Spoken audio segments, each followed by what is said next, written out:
गुरुजी आप ऐसे बोलते हो कि पति परमेश्वर होता है। हाँ, क्या पत्नी पति के लिए कुछ नहीं लगती? दोस्तों राधे राधे, वीडियो में बने रहे। आज अनिरुद्धाचार्य जी की प्रश्नोत्तरी में एक ऐसी महिला आई जो गुरुजी से बहस करने लगी कि आप सिर्फ पत्नी को ही बोलते हो और पति को कुछ नहीं बोलते हो। इस बात पर गुरुजी ने जो जवाब दिया वह सुनने लायक है, इसलिए इस वीडियो को पूरा देखें। बोलते तो हैं कि पत्नी स्त्री देवी लक्ष्मी होती है और उसका सम्मान करना चाहिए। जहाँ बोलते हैं कि पति परमेश्वर होता है, हम वहीं ये बात जरूर बोलते हैं कि नारी लक्ष्मी होती है और उसका सम्मान करना चाहिए। नहीं गुरुजी, पति का भी तो कोई कर्तव्य है ना। पति का धर्म है कि वो पत्नी व्रता बने। गुरुजी हमारी शादी को 3 साल हो गए। हाँ, पति की और हमारी बिल्कुल भी नहीं बनती। कहाँ पति आपके? पति घर पे है, अभी बच्चा है और मम्मी साथ में ही है। तो पति को ले आते तो हम अभी आपकी बनवा देते। मतलब हर छोटी छोटी बातों में लड़ाई हो जाती है। तो आपकी तरफ से होती है कि उनकी तरफ से? मतलब मैं उनको समझाने की कोशिश करती हूँ पर वो हर बात को उल्टा ले लेते हैं। अच्छा, वो क्या कहते हैं ये बताओ। मतलब कुछ भी मैं सही बात बोलूंगी ना तो जैसे जैसे जैसे मैं बोलना नहीं चाहती, वो देख रहे हैं अभी इसलिए। अच्छा, तो आप कोई बात कहती हैं तो वो उसका उल्टा। तो आप एक काम करो ना, आप कुछ बोलो ही मत कुछ दिन। ये भी धारण करके देखो कि आप चुप रह के देखो, जरा मौन रहो तो ही मैं अच्छा। कुछ भी नहीं बोलती उनको, पर फिर भी उनके शराब पीते हैं आपके पति? नहीं। मांस खाते हैं? हाँ। मांस खाते हैं तो देख रहे हैं, तो मैं उनसे भी कहूंगा कि भैया मांस बिल्कुल ना खाओ, ये पाप ना करो। और क्या करते हैं पति आपके काम धाम? पति कुछ नहीं, प्राइवेट जॉब है, मोबाइल की शॉप है। तो आपके पति आपको डांटते हैं? हाँ। मारते तो नहीं है? नहीं, पर गुरुजी यार छोटी छोटी बातों में लड़ाई हो जाती है। तो आज से एक काम करा करो कि आप बिल्कुल टुप्पा ही टाप रहा करो। पति कुछ भी बोलेगा। लड़ने के लिए कितने लोग चाहिए बताओ? लड़ने के लिए कितने लोग चाहिए? 2। कम से कम लड़ने के लिए कम से कम 2 लोग चाहिए। 2 लोगों का बोलना जरूरी है। अब वो जितना चाहे बोलने दिया करो, आप बिल्कुल अपने आप को चुप रखो और उनको बोलने दिया करो। जब वो बोल के शांत हो जाए, उनका गुस्सा ठंडा हो जाए, तब फिर ठंडे दिमाग से आप जवाब दे दिया करो। आपको सोचने का मौका मिल जाएगा शांति से। तो गुरुजी आप कुछ ना बोलो तो ही अच्छा है। आप हमेशा ही मतलब औरतों को ही क्यों बोलते हो? नहीं, पुरुषों को भी बोलते हैं। नहीं, वो इन चक्कर में फिर हमको उल्टा सुल्टा बोलते हैं। वो फिर क्या बोलते हैं? मतलब औरत तो चुप रहे और वो कुछ नहीं। उन्हें भी बोलना अब आप ले आते तो हम आपसे ज्यादा उन्हें समझाते, पर आप लाए कहाँ हैं? अब समस्या तो ये है ना कि आप लाए नहीं उनको। लाते तो हम उनको आपसे ज्यादा समझाते और आज ही ठीक करके भेजते। बिल्कुल आज। ठीक है, धन्यवाद। अब जब आना तो साथ में लेके आना। गारंटी ले रहे हैं हम कि आप दोनों को ठीक करके भेजेंगे आपके पति को। आप तो ठीक है ही हो, आपके पति को ठीक करने की जरूरत है। आशीर्वाद दीजिए गुरुजी। खुश रहिए। श्रीमन नारायण गुरुजी। बेटा जय श्रीमन नारायण। गुरुजी आप हमेशा कहते हैं कि कुछ भी परिस्थिति हो, लड़की को तलाक नहीं लेना चाहिए। तो फिर जो मेरे पति हैं वो मेरे को रखना नहीं चाहते, वो मेरे से तलाक चाहते हैं, तो मैं क्या करूं? वो आपसे चाहते हैं? हाँ। अब क्या चाहते हैं? मैं तलाक नहीं चाहती, मेरा 1.25 साल का बच्चा है, उसकी भी जिंदगी खराब हो जाएगी। आप नहीं चाहते तलाक? वो चाहते हैं। हाँ। तो वो क्यों चाहते हैं आपसे तलाक? क्योंकि उनको मेरे में इंटरेस्ट नहीं है, उनके एक्स्ट्रा अफेयर्स हैं। अच्छा, तो आप उनको बताए नहीं, समझाए नहीं, कुछ कहा होगा? आपने कहा तो हो गई अपने हिसाब से। नहीं, वो मेरी बात सुनते ही नहीं। नहीं सुनते? नहीं। तो शादी के पहले आप लोगों ने बातचीत नहीं की थी क्या? की थी। फिर?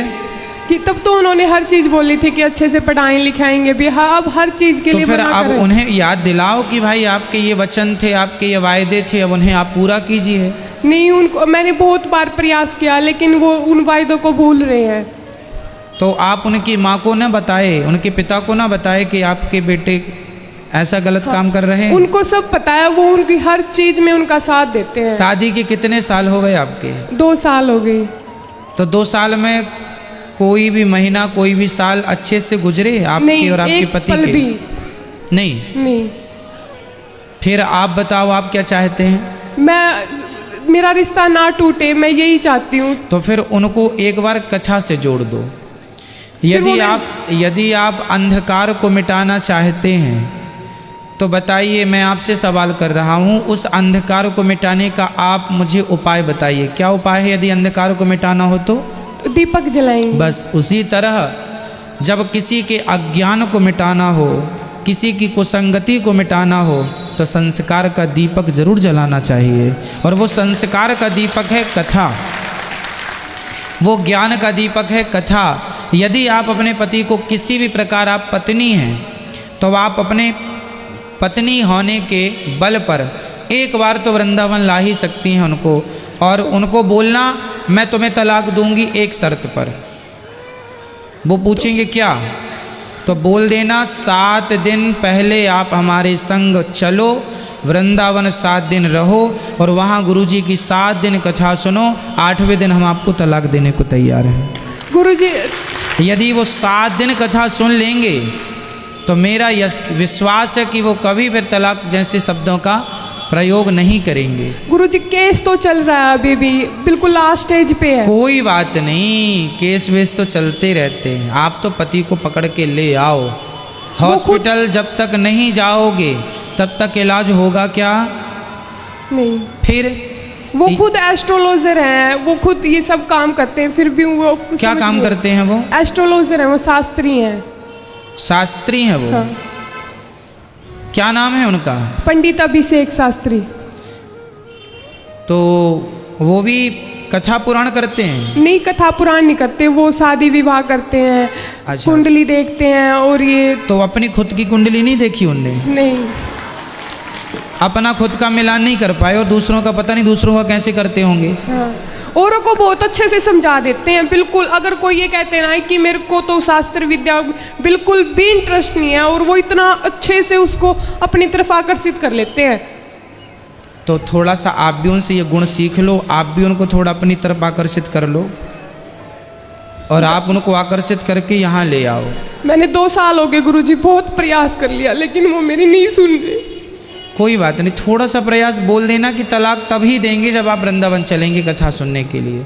आपकी ये शर्त रख दो ना, जब आप चाहते नहीं है तलाक देना तो आप मत दो तलाक। शर्त रख दो कि तलाक तब देंगे जब वृंदावन चलोगे, कथा सुनेंगे, 7 दिन सुन लेंगे, तो गारंटी हमारी है कि बिहारी जी के धाम पे आओगे तो यहाँ लोग रोते रोते आते हैं, पर यहाँ से सदा हंसते हुए ही जाते हैं।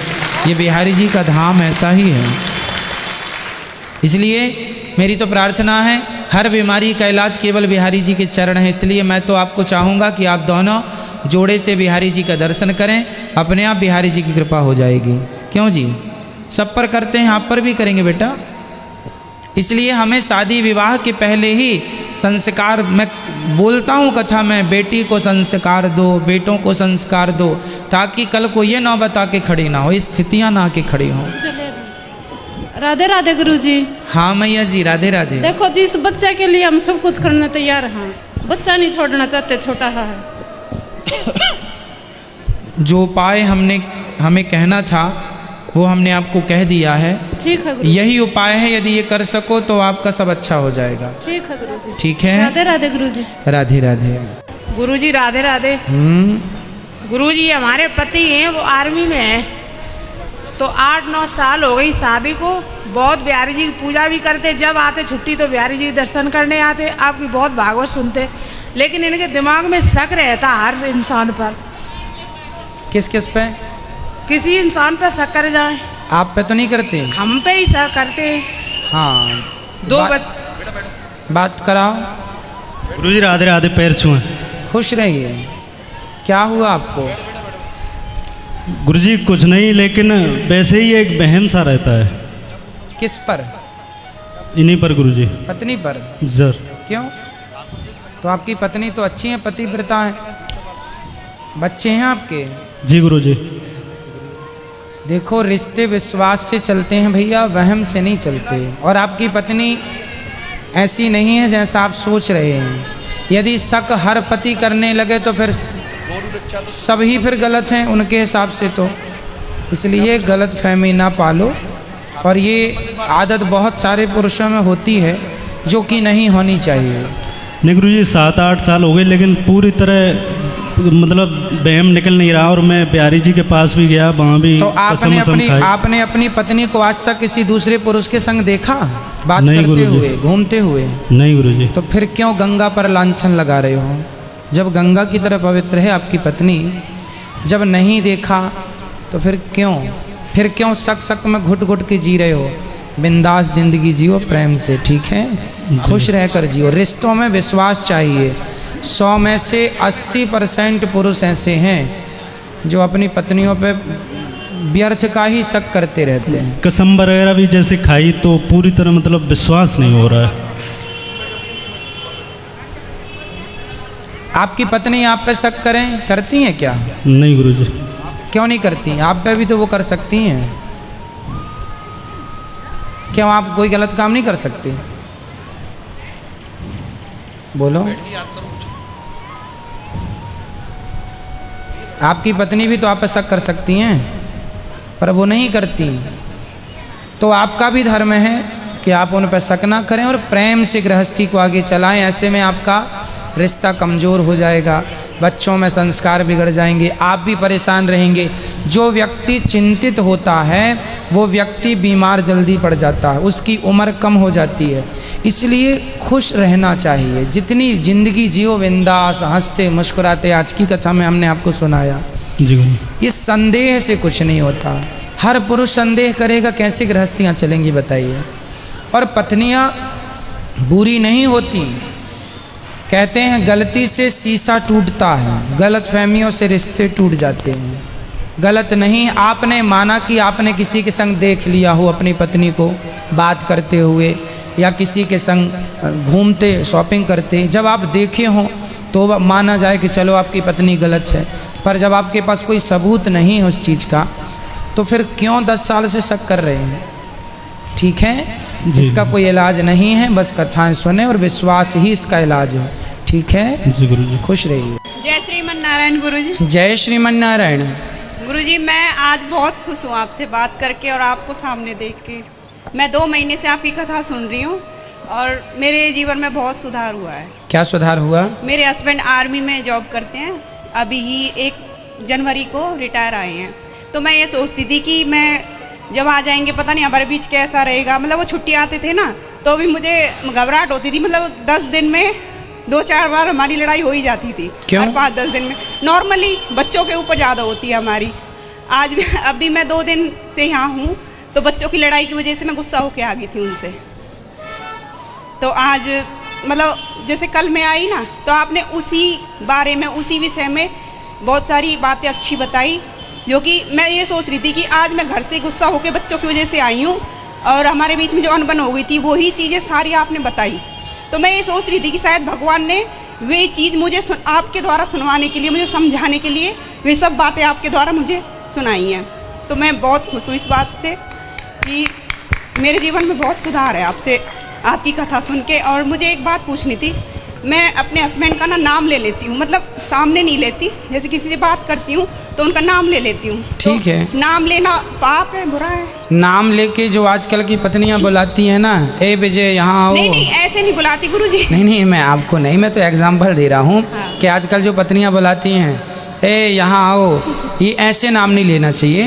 पर आपसे कोई पूछे कि आपके पति का नाम क्या है तो स्वाभाविक बताना ही पड़ेगा। पत्नी का भी नाम नहीं लेना चाहिए। अब जैसे पत्नी ए शांति यहाँ आओ ना, ऐसे नहीं बुलाते। पत्नी का नहीं, हमारे यहाँ इसलिए ए भी चलता है, ए यहाँ आओ। पत्नी पति को क्या बोलती है? ए यहाँ आओ। गुरुजी मैं उनका नाम वैसे लेती हूँ जैसे भैया भाभी से बात करती हूँ तो उनका नाम लेके बोलती हूँ, सामने से कभी नहीं। हाँ ठीक है, आप सही बोलते हैं। हमेशा आपातकाल में नाम लिया जा सकता है। आपातकाल में नाम, जैसे कोई पूछ रहा है तो नाम लेना चाहिए। मैंने ये बात मतलब जैसे मुझे मेरी सास है और भी है कहती है कि नाम लेके बात करती है, तो मुझे भी अंदर से बुरा लगता है, पर वो कोई पूछे तो नाम ले सकते हैं। ठीक है जी। मुझे यही क्वेश्चन था बस। और एक सीता जी और राम जी जब गई, सीता जी और राम जी जब वनवास गए, लक्ष्मण जी भी संग थे, तो राम जी सीता जी को प्यास लगी तो कुएं में पानी पीने गई। वहाँ बहुत सारी महिलाएं नगर की गांव की पानी भर रही थी। तो राम लक्ष्मण पानी पी के बैठ गए छाँव में और सीता जी वहाँ की महिलाओं के संग बैठ गई। तो गांव की महिलाएं पूछती हैं क्यों वो पुरुष कौन हैं? तो सीता जी कहती हैं कि वो जो गोरे हैं ना, वो हमारे देवर हैं, और जो सांवले हैं वो हमारे देवर के भाई हैं। ये परिचय देती हैं माता सीता। वो ये नहीं कहती कि वो हमारे हस्बैंड हैं राम, ऐसे नहीं। वो कहती हैं कि ये जो सांवले हैं ये हमारे देवर के भाई हैं। तो अब सामने वाला समझदार होगा, समझ लेगा कि जब ये देवर है और ये देवर का भाई है तो ये पति ही होगा। तो ऐसे माता सीता ने वहाँ परिचय दिया था अपना। ये मेरे 2 बेटे हैं, इनको आशीर्वाद दो। खुश रहिए, भगवान आपको राधे राधे गुरु जी। सुखी रखे।